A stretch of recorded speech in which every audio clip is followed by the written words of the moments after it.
শেখ হাসিনার বিচারের দাবিতে বৈষম্য বিরোধী ছাত্র আন্দোলনের বিক্ষোভ। দেশে ফিরিয়ে বিচারসহ গণহত্যার দায়ে আন্তর্জাতিক অপরাধ ট্রাইব্যুনালে মামলার দাবি।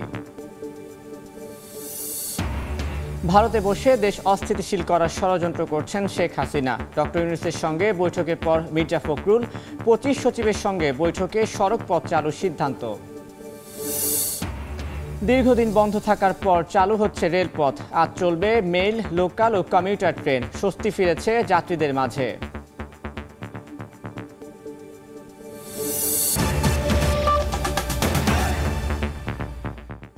সময় সংবাদের সঙ্গে আছি আমি তানভীর হাসান। আওয়ামী লীগকে পুনর্বাসনের চেষ্টাকারীদের পরিণতিও শেখ হাসিনার মতোই হবে, এমন হুঁশিয়ারি দিয়েছেন বৈষম্য বিরোধী ছাত্র আন্দোলন। সোমবার বিকেলে ঢাকা বিশ্ববিদ্যালয়ের রাজু ভাস্কর্যে বিক্ষোভ সমাবেশে বক্তব্য দেন সমন্বয়করা। শেখ হাসিনাকে দেশে ফিরিয়ে বিচারসহ গণহত্যার দায়ে আন্তর্জাতিক অপরাধ ট্রাইব্যুনালে মামলার দাবি জানান তারা।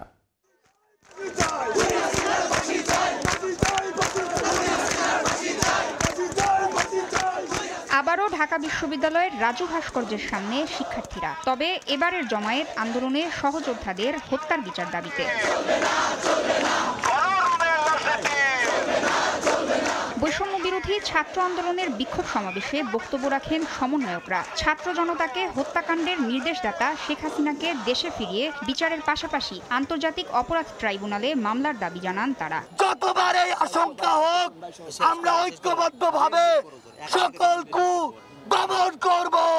ছাত্র জনতার ত্যাগের বিনিময়ে অর্জিত স্বাধীনতার বিরুদ্ধে ষড়যন্ত্র থেমে নেই জানিয়ে প্রতিবিপ্লবের অপচেষ্টা করলে তাদের পরিণতিও শেখ হাসিনার মতো হবে বলে হুঁশিয়ারি দেন সমন্বয়করা। যারা স্বৈরাচারকে পুনর্বাসন করতে চায়, যারা খুনি হাসিনাকে পুনর্বাসনের মতো বক্তব্য দিতে চায়, আমরা ছাত্র জনতা যেভাবে তাদেরকে উপদেষ্টা বানিয়েছি, একইভাবে গদি থেকে ছুড়ে নামাতে আমরা দ্বিধা করব।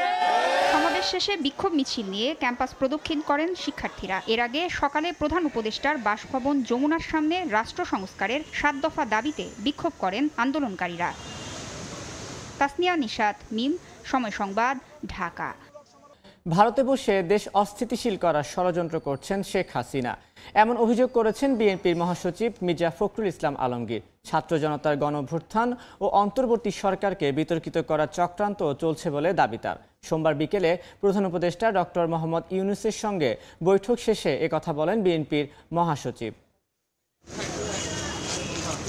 অন্তর্বর্তীকালীন সরকারের প্রধান ডক্টর মোহাম্মদ ইউনূসের আমন্ত্রণে তার রাষ্ট্রীয় বাসভবন যমুনায় আসেন বিএনপির প্রতিনিধি দল। দলটির মহাসচিব মির্জা ফখরুল ইসলাম আলমগীরের নেতৃত্বে দলটির প্রায় সব স্থায়ী কমিটির সদস্যরাই উপস্থিত হন যমুনায়। সোমবার বিকেল 4:45 থেকে 4:05 পর্যন্ত চলে বৈঠক। পরে গণমাধ্যমের সাথে কথা বলেন মির্জা ফখরুল। অভিযোগ করেন আওয়ামী লীগ প্রধান এখনও দেশের বাইরে থেকে দেশবিরোধী ষড়যন্ত্র করছে। বর্তমান সরকার ও ছাত্র জনতার আন্দোলনকে প্রশ্নবিদ্ধ করতে চক্রান্ত চলছে বলেও দাবি বিএনপি মহাসচিবের। সেই মহলটি যারা বাংলাদেশের অধিকারকে হরণ করে নিয়েছিল, তারা আবার এখান থেকে পালিয়ে গিয়ে ভারতে অবস্থান নিয়ে সেখান থেকে বাংলাদেশের যে বিজয় অর্জন হয়েছে জনগণের, সেই বিজয়কে নস্যাৎ করার জন্য আবার চক্রান্ত শুরু করেছে। মাইনরিটির ওপরে অত্যাচার নির্যাতনের যে একটা গল্প ফাঁদা হয়েছে, সেই গল্পটা পুরোপুরিভাবে উদ্দেশ্যমূলক এবং বাংলাদেশকে মেলাইন করা, এই সরকারকে মেলাইন করা, ছাত্র জনতার আন্দোলনকে একেবারে নস্যাৎ করে দেওয়ার আরেকটি চক্রান্ত। যে সরকারের অবশ্যই সকল রাজনৈতিক দলের সঙ্গে কথা বলবেন, কিন্তু কোনো হত্যাকারীর সঙ্গে নয়। স্থায়ী কমিটির সদস্য সালাউদ্দিন আহমেদ বলেন, ছোটখাটো বিষয় নয়, রাষ্ট্র সংস্কারে গুরুত্বপূর্ণ ইস্যুগুলোকে সামনে নিয়ে কাজ করতে সরকারকে আহ্বান জানিয়েছেন তারা। মাননীয় প্রধান উপদেষ্টা এবং তার উপদেষ্টা মণ্ডলী খুব দ্রুততম সময়ের মধ্যে গুরুত্বপূর্ণ সিদ্ধান্তগুলো ওনারা নিতে পারবেন বলে আমাদের বিশ্বাস আছে এবং তারা নিবেনও। বিকেল 5টায় প্রধান উপদেষ্টার আমন্ত্রণে বৈঠক করতে আসেন জামায়াতে ইসলামীর প্রতিনিধি দল। 11 সদস্যের দলটির নেতৃত্ব দেন আমির ডাক্তার শফিকুর রহমান। পরে গণমাধ্যমে কথা বলেন তিনি। সরকারকে সব ধরনের সহযোগিতার আশ্বাস দিয়ে শফিকুর রহমান অভিযোগ করেন জামায়াতকে জড়িয়ে ভারত থেকে দেশবিরোধী ষড়যন্ত্র চলছে। দল নিষিদ্ধ ও তা প্রত্যাহারের বিষয়েও কথা বলেন জামায়াতে আমির। কেউ আমাদেরকে নিষিদ্ধ করে দিলই বলে আমরা নিষিদ্ধ হয়ে গেলাম, এটা আমরা মনে করি না। কারণ শেষের দিকে সরকার এমন অনেক ভুল কাজ করেছে যেটার মাসুল হয়তো এই দেশবাসীকে দিতে হবে, সরকারকে তো দিতেই হবে, এটার বুঝাই দেশবাসীকেও টানতে হবে। পরে গণ অধিকার পরিষদ সহ কয়েকটি রাজনৈতিক দল ডক্টর মোহাম্মদ ইউনূসের সঙ্গে তার রাষ্ট্রীয় বাসভবনে বৈঠক করেছে। জানেন যে এই মুহূর্তে আহমেদ সালেহীন, সময় সংবাদ, ঢাকা। বাংলাদেশের পরিস্থিতিতে বাইরের কোনো দেশের হাত নেই বলে জানিয়েছেন পররাষ্ট্র উপদেষ্টা তৌহিদ হোসেন। গণঅভ্যুত্থানের মুখে পদত্যাগ করে শেখ হাসিনা ভারতে অবস্থান করলেও দেশটির সঙ্গে বাংলাদেশের দ্বিপাক্ষিক সম্পর্কে কোনো সমস্যা হবে না। রাষ্ট্রীয় অতিথি ভবন পদ্মায় দেশের চলমান পরিস্থিতি নিয়ে কূটনীতিকদের সঙ্গে বৈঠক শেষে সাংবাদিকদের একথা বলেছেন উপদেষ্টা। কোটা সংস্কার আন্দোলনে শিক্ষার্থী সহ সাধারণ মানুষ নিহতের ঘটনার পর পরিস্থিতি নিয়ে বিদেশি কূটনীতিকদের ব্রিফ করতে তৎপরতা শুরু হয় পররাষ্ট্র মন্ত্রণালয়ের, যার সারবস্তু ছিল বিএনপি, জামায়াত এবং সাম্প্রদায়িক গোষ্ঠী ছাত্রদের আন্দোলনে ঢুকে দেশের পরিস্থিতি অস্থিতিশীল করছে। ছাত্র হত্যার বিষয়েও নানা ষড়যন্ত্র তত্ত্ব উপস্থাপন করা হয় বিদেশিদের কাছে। গণঅভ্যুত্থানে সরকার পতনের পর আবারও কূটনীতিকদের বর্তমান পরিস্থিতি জানাতে ব্রিফিংয়ের আয়োজন, তবে এবারের বক্তব্য একেবারে ভিন্ন। সোমবার বিকেলে যুক্তরাষ্ট্র, যুক্তরাজ্য, চীন, রাশিয়া, ভারত সহ বিভিন্ন দেশের কূটনীতিকদের সামনে পররাষ্ট্র উপদেষ্টা গণঅভ্যুত্থানকে উল্লেখ করলেন দেশের দ্বিতীয় স্বাধীনতা হিসেবে। নতুন সরকারকে স্বাগত জানিয়ে একসঙ্গে কাজ করার প্রত্যয় ব্যক্ত করেন কয়েকটি দেশের রাষ্ট্রদূত। Relations between Russia and Bangladesh will continue for many years. We don't interfere in any others' internal affairs. For me, the most important thing was that they will now listen to the voice of the young people. কূটনীতিকদের briefing শেষে সাংবাদিকদের সঙ্গে কথা বলেন উপদেষ্টা তৌহিদ হোসেন। জানান, বাংলাদেশের মানবাধিকার নিয়ে অনেক দেশের পর্যবেক্ষণ আছে, আগামী দিনে এ বিষয়ে গুরুত্ব দেবে বর্তমান সরকার। একজন রাষ্ট্রদূত বলেছেন যে ইউথরা এত ইয়াং লোকজন এত বড় একটা কাজ করলো, আমরা আশা করব যে আগামীতে যে এমনকি যে নির্বাচিত প্রতিনিধিরা আসবে তাদের মধ্যে যেন ইয়াং লোকজন আসে। অভ্যুত্থানের পর ভারতের সঙ্গে কূটনীতিক সম্পর্কের টানাপোড়েন নিয়ে আলোচনা চলছে। উপদেষ্টা জানালেন, শেখ হাসিনা ভারতে থাকলেও দুই দেশের দ্বিপাক্ষিক সম্পর্কে কোনো সমস্যা হবে না। একজন যদি কোনো এক দেশে গিয়ে থাকে তাতে করে সেই দেশের সাথে সম্পর্ক নষ্ট হবে কেন? খুব দ্রুতই বাংলাদেশের অভ্যন্তরীণ পরিস্থিতি স্থিতিশীল হবে বলেও আশা প্রকাশ করেন বিদেশি রাষ্ট্রদূতরা। সেটাও আমি তাদেরকে বলেছি। তাজওয়ার মাহমিদ, সময় সংবাদ, ঢাকা। দীর্ঘদিন বন্ধ থাকার পর চালু হচ্ছে ট্রেন চলাচল। আজ চলবে মেইল, লোকাল ও কমিউটার ট্রেন। এই মুহূর্তে কমলাপুর রেল স্টেশনে আছেন রিপোর্টার নাজমুস সালেহী। সরাসরি যাচ্ছি তার কাছে। যে ট্রেনগুলো চলার মধ্য দিয়ে আজকে রেল যাত্রা শুরু হয়েছে, সেই ট্রেনগুলোর মধ্যে এই মুহূর্তে কমলাপুর থেকে ছেড়ে যাওয়ার মতো কোনো ট্রেন আসলে নেই। সারাদিনে এখান থেকে 24টি ট্রেন ছেড়ে যাবে এবং 24টি ট্রেন ঢাকায় বিভিন্ন গন্তব্য থেকে আসবে। সেগুলো হচ্ছে লোকাল, মেইল এবং কমিউটার। সকাল থেকে যে কয়েকটি ট্রেন ছেড়ে গেছে তার সবগুলোই কিন্তু আমরা দেখেছি এখানে সময় মতো ছেড়ে গেছে এবং যে শিডিউল মেনেই কিন্তু এখান থেকে যাত্রা করেছে। যেহেতু শুধুমাত্র লোকাল, মেল এবং কমিউটার চলছে, সে কারণে আসলে আন্তনগর বন্ধ থাকায় এখনও সেই পরিমাণ যাত্রী বা কমলাপুর রেল স্টেশনের যে চিরাচরিত যে রূপ বা উৎসব মুখর যাত্রীদের পদচারণায় যে মুখর থাকে কমলাপুর রেলওয়ে স্টেশন, সেই পরিবেশ কিন্তু এখন নেই। আর আমরা যে বড় স্ক্রিনে যেখান থেকে মনিটরিং করা হয় কোন ট্রেন কখন ছেড়ে যাবে, সেটা একটু দর্শকদের দেখাতে চাই যে দেখেন আসলে এই মুহূর্তে কোনো ট্রেন নাই। আর যেহেতু আন্তনগর ট্রেন বন্ধ রয়েছে, আন্তনগর 15 তারিখ থেকে চলবে, সুতরাং লোকাল, মেল, কমিউটারের যাত্রী এই মুহূর্তে স্টেশনে নাই। এবং এরপরে যে ট্রেনটি আছে, আমরা যে প্ল্যাটফর্মে আছি সেখান থেকে 12টা 20 মিনিটে সেটা রাজশাহী কমিউটার, এবং এখানে নারায়ণগঞ্জ কমিউটার সেটাও 12টা 20 মিনিটে 8 নম্বর প্ল্যাটফর্ম থেকে ছেড়ে যাবে। নারায়ণগঞ্জ কমিউটার শহরতলি প্ল্যাটফর্ম অর্থাৎ 8 নম্বর থেকে এরপরে যেটা ছেড়ে যাবে 2টা 40 মিনিটে।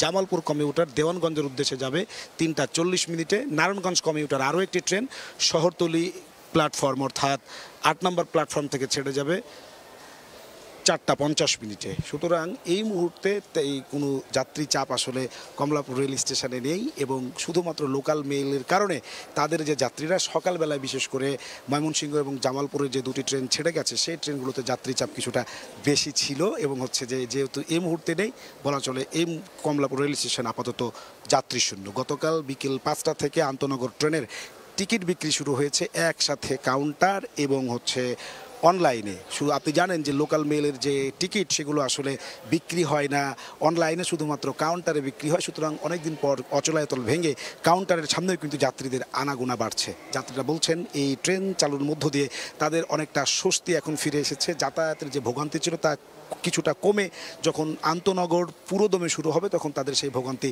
আরও খানিকটা লাঘব হবে। যাত্রীরা এই ট্রেন চালুকে আসলে যাত্রীরা অনেকটা স্বাচ্ছন্দ্য প্রকাশ করছেন এবং তারা স্বাগত জানিয়েছেন। পাশাপাশি কমলাপুর রেল স্টেশনে আপনি দেখছেন যে রেলওয়ে যে নিজস্ব যে নিরাপত্তা বাহিনী রয়েছে তারা কিন্তু এখানে নিরাপত্তার দায়িত্ব পালন করছেন সকাল থেকে। গভর্নমেন্ট রেলওয়ে পুলিশ জিআরপি তারাও কিন্তু আমরা সকাল থেকে তৎপর দেখেছি।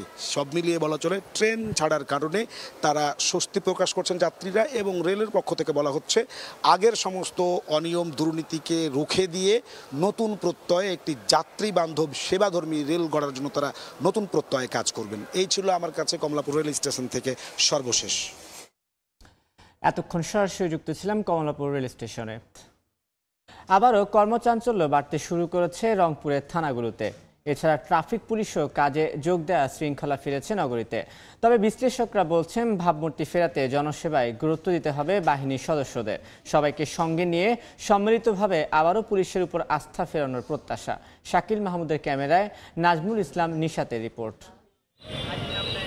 বিরতি কাটিয়ে আবারও মাঠে পুলিশ সদস্যরা, তবে এখনও শিক্ষার্থীরা সহায়ক হিসেবে রয়েছেন তাদের পাশে। শুধু নগরীর শৃঙ্খলাই নয়, এমনকি নাগরিক নিরাপত্তা নিশ্চিতেও গেল কয়েকদিন ধরে নিরলসভাবে কাজ করেছেন শিক্ষার্থীরা। জানান দেশের প্রয়োজনে এটি তাদের দায়িত্বের মধ্যেই পড়ে। দেশের এই অস্থিতিশীল পরিবেশের কারণে সাধারণ মানুষ যানজটের মুখে পড়তেছে, সেক্ষেত্রে আমরা তাদের সাহায্য করার জন্য এখানে নেমেছি। সড়ক আইন শৃঙ্খলাটা সেটা যদি নিরাপদ এবং সুনির্দিষ্টভাবে সচল থাকে তা সেজন্য আমরা আমাদের এই কার্যক্রমটি চালিয়ে যাচ্ছি। কয়েকদিন ধরে থানাগুলোর কার্যক্রমে গতি না থাকলেও স্বরাষ্ট্র উপদেষ্টার আশ্বাসের পর কাজে ফিরেছে পুলিশ সদস্যরা। পুলিশের ঊর্ধ্বতন কর্মকর্তারা বলছেন জনগণকে সাথে নিয়ে হারানো গৌরব ফেরাতে সম্মিলিতভাবে কাজ করবেন তারা। জনগণের মধ্যে যাতে আস্থা ফিরে আসে এই কারণে জনগণকে আমরা করতেছি যে আমরা আমাদের পুলিশ তাদের যে একটা অতীতে যে একটা নেগেটিভ ধারণা ছিল পুলিশ সম্পর্কে সেখান থেকে যেন জনগণের জন্য ধারণাটা বের হয়ে আসে। আর বিশ্লেষকরা মনে করেন ভাবমূর্তি ফেরাতে সত্যিকার অর্থেই পুলিশ বাহিনীকে সেবার মানসিকতা নিয়ে কাজ করতে হবে। প্রশাসনকে নিয়ে যেন আমরা দলবাজি না করি, দলের জন্য হীন স্বার্থ হাসিলের চেষ্টায় লিপ্ত না হই, আমাদেরকে সেই জায়গাটায় খেয়াল রাখতে হবে। জনগণের সেবক হয়ে তাদেরকে সত্যিকার অর্থে কাজ করতে হবে। এখানে কোনো অন্যায় অবিচার করা যাবে না। 6 আগস্ট থেকে কর্মক্ষেত্রে নিরাপত্তা সহ কয়েক দফা দাবিতে কর্মবিরতির ঘোষণা দিয়েছিল বাংলাদেশ পুলিশ অধস্তন কর্মচারী সংগঠন। নাজমুল ইসলাম নিশাত, সময় সংবাদ, রংপুর। কলকাতায় নারী চিকিৎসক হত্যার ঘটনায় উত্তাল ভারতের বিভিন্ন রাজ্য। এই ঘটনায় দেশটিতে কর্মবিরতি পালন করছেন চিকিৎসকরা। এতে বিপাকে পড়েন হাজার হাজার রোগী। এদিকে ভুক্তভোগী চিকিৎসকের পরিবারের পাশে দাঁড়ালেন পশ্চিমবঙ্গের মুখ্যমন্ত্রী মমতা বন্দ্যোপাধ্যায়। বিশ্বজিৎ দাসের ক্যামেরায় বিস্তারিত জানাচ্ছেন সুব্রত আচার্য। কলকাতার প্রায় সব হাসপাতালের সামনেই চিকিৎসা প্রত্যাশী হাজারো মানুষের এই লম্বা লাইন। কেউ 2 ঘন্টা, কেউ বা আবার 10 ঘন্টা দাঁড়িয়ে থেকেও পাচ্ছেন না কাঙ্ক্ষিত সেবা। পশ্চিমবঙ্গের সরকারি হাসপাতালে চলছে চিকিৎসকদের এই আন্দোলন। নারী চিকিৎসককে হত্যার ঘটনায় জড়িত অপরাধীকে বিচারের আওতায় আনার দাবি জানান তারা। একজন দোষ করেছে আর ভুগতে হচ্ছে আমাদের পাবলিক। আজ 5টা দিন খাবার না খাওয়া, ফাঁকা বেরোনো যাচ্ছে না, কাটলে বার হোক বিশুদ্ধ থেকে না খেয়ে না দিয়ে পড়ে আছে। 10 আগস্ট থেকে চলা এই আন্দোলন ছড়িয়ে পড়েছে ভারতের বিভিন্ন শহরে। সোমবার দেশটির সবচেয়ে বড় সরকারি চিকিৎসা কেন্দ্র all India institute of medical science বা এইমসের সামনেও বিক্ষোভে সামিল হয়েছেন হাজারো চিকিৎসক। এদিন দুপুরে কলকাতার অদূরে সোদপুরে ভুক্তভোগী চিকিৎসকের বাড়িতে গিয়ে তার পরিবারের পাশে দাঁড়ান রাজ্যের মুখ্যমন্ত্রী মমতা বন্দ্যোপাধ্যায়। যেটা খুব নক্কারজনক ঘটনা এবং খুবই বেদনাদায়ক ঘটনা। যেই জড়িত থাক তাকে ইমিডিয়েট শাস্তি দিতে হবে এবং আমরা চাই এই কেসটা ফাস্ট ট্র্যাক কোর্টে হোক। ফাস্ট ট্র্যাক কোর্টে হলে জুডিশিয়াল প্রসেসটা তাড়াতাড়ি হবে। গেল শুক্রবার রাতে কলকাতার আরজিকর হাসপাতালের একজন চিকিৎসককে নির্যাতন করে খুন করার অভিযোগ ওঠে। এই ঘটনায় কলকাতা পুলিশের একজন সিভিক গার্ডকে গ্রেপ্তার করা হয়। সুব্রত আচার্য, সময় সংবাদ, কলকাতা। আপিল বিভাগে নিয়োগ পাওয়া নতুন 4 বিচারপতিকে শপথ পাঠ করাচ্ছেন প্রধান বিচারপতি। সরাসরি যাচ্ছি সুপ্রিম কোর্টের জাজেস লাউঞ্জে। সমর্থন ও নিরাপত্তা বিধান করিব এবং আমি ভীতি বা অনুগ্রহ অনুরাগ বা বিরাগে বশবর্তী না হইয়া সকলের প্রতি আইন অনুযায়ী যথাবিহিত আচরণ করিব।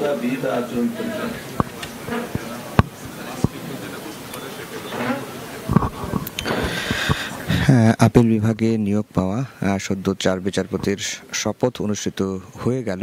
প্রধান বিচারপতি সৈয়দ রেফাত আহমেদ তিনি শপথ বাক্য পাঠ করেছেন।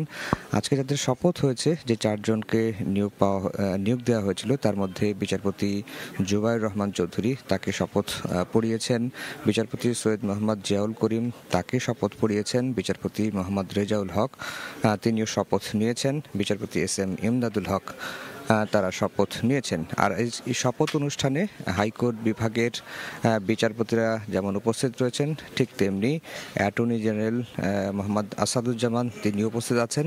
একই সঙ্গে সুপ্রিম কোর্ট আইনজীবী সমিতির সভাপতি ব্যারিস্টার মাহমুদুদ্দিন খোকন তারাও কিন্তু উপস্থিত আছেন এবং যে 4 জন বিচারপতি শপথ নিয়েছেন তাদের পরিবার বর্গও কিন্তু এখানে উপস্থিত হয়েছেন। আর আজকে দীর্ঘ 8 দিন পর গতকালকে সুপ্রিম কোর্ট খুলেছিল। গতকালকে প্রথম কর্মদিবস নবনিযুক্ত প্রধান বিচারপতি সৈয়দ রেফাত আহমেদ এজলাসে বসেছিলেন। এখন যেটি হবে, একটি গ্রুপ ফটো বা গ্রুপ ছবি তোলা হবে প্রধান বিচারপতির সঙ্গে। যে 4 জন বিচারপতি আপিল বিভাগে নিয়োগ পেয়েছেন তারা সেটি তুলবেন, সেই প্রস্তুতি কিন্তু চলছে, আপনারা দেখতে পাচ্ছেন। বিচার বিভাগে সংস্কার চলছে, যেটি অ্যাটর্নি জেনারেল আগেও বলেছিলেন যে ধ্বংসস্তূপের উপর দাঁড়িয়ে তিনি নতুন করে শুরু করতে চান। এটি গতকালকেই নবনিযুক্ত প্রধান বিচারপতি 25তম প্রধান বিচারপতি তিনি কিন্তু বলেছিলেন এবং যারা এই আন্দোলনে শহীদ হয়েছেন তাদের রক্তের উপর দাঁড়িয়েই সততা নিষ্ঠার সঙ্গে দায়িত্ব পালন করবেন এবং বারবারই একটি কথাই কিন্তু বলা হচ্ছে যে বিচার বিভাগ যেন সিন্ডিকেট মুক্ত থাকে এবং যারা বিগত 15 বছরে গুম, খুন, হত্যা, নির্যাতনের শিকার হয়েছেন সেই পরিবার যেন ন্যায় বিচার পায়, সেই প্রচেষ্টাও কিন্তু কামনা করা হয়েছে অ্যাটর্নি জেনারেলের তরফ থেকে। এই হচ্ছে অবস্থা। এখন শপথ অনুষ্ঠান শেষ হয়ে গেছে, এখন চা চক্র হবে। চা চক্র হলেই মোটামুটি তারা যারা হাইকোর্টের বিচারপতি আছেন তারা বিচার কাজে ফিরে যাবেন। এই ছিল সুপ্রিম কোর্টের জাজেস লাউঞ্জ থেকে আমার কাছে সবশেষ খবর। এতক্ষণ সরাসরি যুক্ত ছিলাম সুপ্রিম কোর্টের জাজেস লাউঞ্জে। এই ছিল সময় সংবাদে, সঙ্গে থাকুন সময়।